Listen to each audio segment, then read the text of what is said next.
Hey, Motorman here, and I'm at Port Richey Harley Davidson, and I'm about to take a 2021 Street Glide Special for a ride. This will be the first time I've ridden the 2021s with the cable clutch instead of the hydraulic clutch. I have ridden one briefly just in the parking lot, but I'm going to take this out on the road. As many of you know, I'm partial to the cable clutches because you can adjust them and allow the clutch to grab wherever you like it rather than where the clutch feels like grabbing. And this is a beautiful two-tone color. This is the Street Glide Special, but with the chrome motor versus the blacked out motor. I can't say really which one I prefer. I guess it's just a matter of taste. I can remember just a couple of years ago where chrome was the thing. Everybody wanted chrome, and as much as possible, I knew people that added $3,000, $4,000, $5,000 worth of chrome stuff on their motorcycles.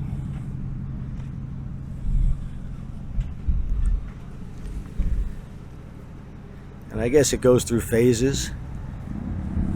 But this year they decided to offer both the chromed out motor and the blacked out motor on the 2021 motorcycles, which I think is a good idea. Gives you a choice. With the Street Glide Special, you also get the gloss finish on the inside of the fairing and the big boom box, of course. What I like about the Street Glide over, say, the Ultra Limited is you don't have to have the radiators and the lowers. I don't like lowers, especially here in Florida. The more air you can get over that motor when it's 95 degrees out, the better. On the Ultra, you've got no choice. You're going to get the lowers with the fans and everything in them.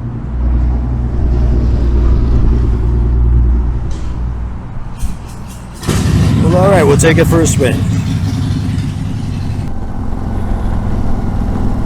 Okay, I can immediately feel how good that cable clutch feels. It's just so much more feeling to it than the hydraulic clutches. And of course, it grabs a lot closer to the grip. And it also feels as if the friction zone is wider on a cable clutch than on a hydraulic. Whether it is or not, I can't say for sure, but it sure feels that way. And it's all about the perception. Now, if you're not familiar with the Street Glide Special versus the standard Street Glide, the main thing is it comes with the 114 motor versus the 107. And the 114 offers about 10% more horsepower and torque than the 107, from what I'm told.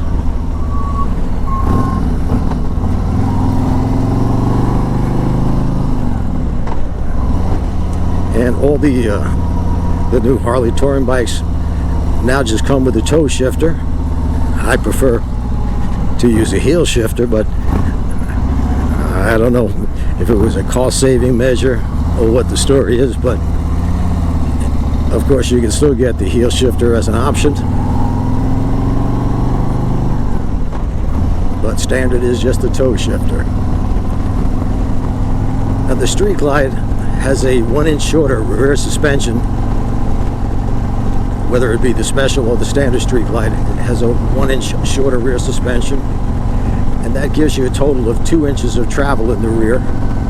Doesn't affect the front, but that means that 2 up, you need to crank up that shock because you don't have much room. They tend to bottom out a bit sooner than the standard shocks, which you'll find on the Ultra Limited. But a lot of people like that slammed look. Also, it's got the extended rear bags. Again, another thing that some people are partial to. Personally, I don't pay much attention to that. I don't think it's makes a world of a difference whether the regular bags or they're extended.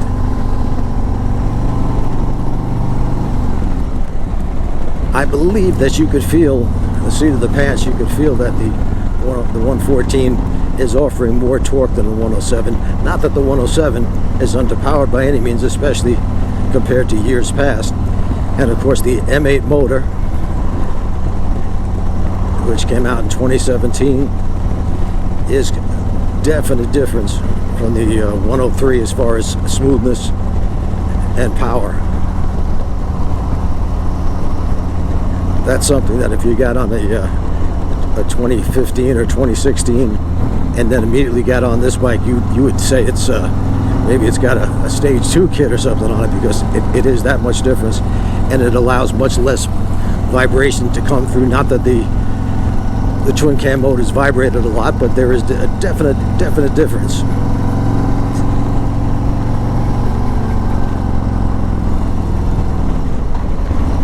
Right now we're going 40 miles an hour. I'm in 4th gear, and the bike picks up strongly, even in 4th gear, which is actually too low for that speed.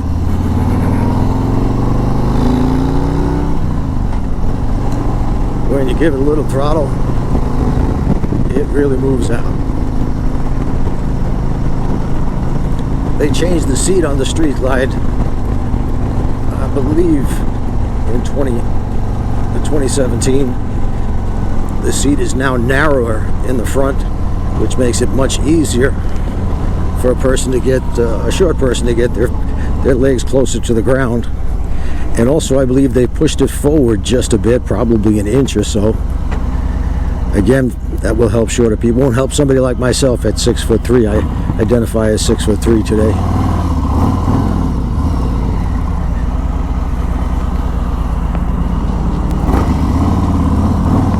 Well, it definitely will help shorter riders. It was a big complaint. I heard it from a lot of women, and my wife included, when she had a Street Glide, that the seat was kind of wide and making it more difficult to get her feet to the ground. You also have a 19-inch front wheel now. It's a lower profile tire than in years past, and it seems to turn in very well.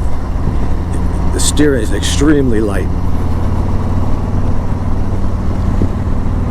Generally, I recommend 40 pounds of air in the front tire on the touring bikes, because they tend to, if you've got 36 foot-pounds in them, they tend to, when you turn it more than halfway, it feels like it wants to flop to full lock it when you're turning at low speeds.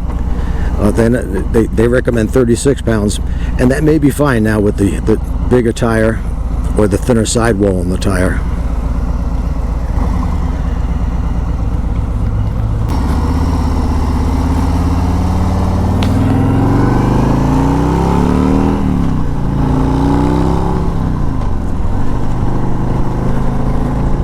Because the M8 motor is considerably more quiet than the twin cam motors, they were able to bring up the volume level of the exhaust a bit, and they sound very good even with the stock pipes.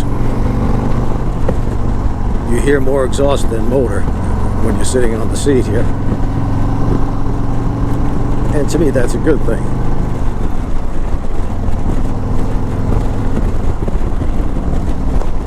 One of the drawbacks of the shorter shocks, in addition to being a bit stiffer ride and having less travel, is it does limit your lean angle a bit.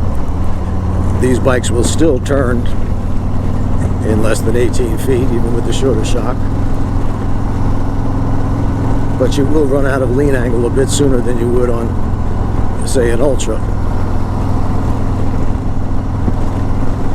So on an Ultra you've got 32 degrees, or a standard Road King, 32-degree lean angle to the right and to the left, and I believe it's 30 and 31 on this bike, so it's not a ton of difference, but it is a difference if you're really pushing it on the twisties, or you're performing 18-foot U-turns, etc.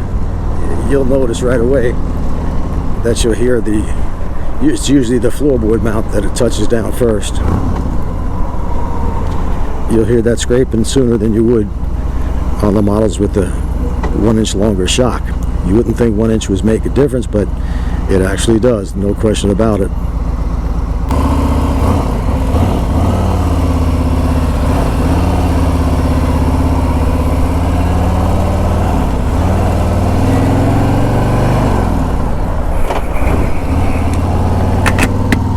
All the streak lights come with the small windshield. I think that's 4 inches. And with a full face helmet on, there's no problem. But out on the highway, if you wear a open face or a full face helmet, or an open face or a half helmet, yeah, you're gonna want a taller windshield, no question about that. Because you would be getting a lot of wind in the face.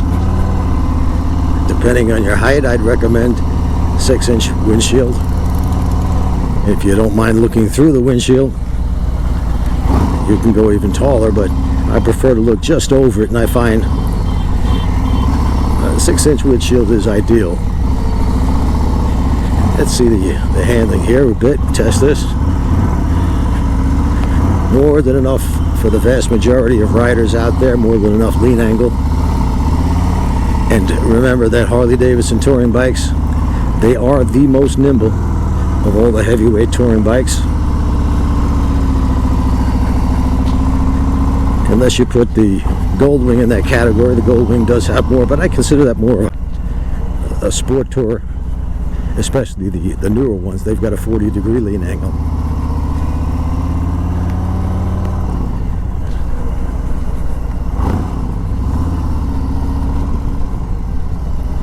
Well, that's it. I hope you enjoyed this. I hope you subscribe and give me a thumbs up. And I put out usually 2 videos a week. I'll see you next time.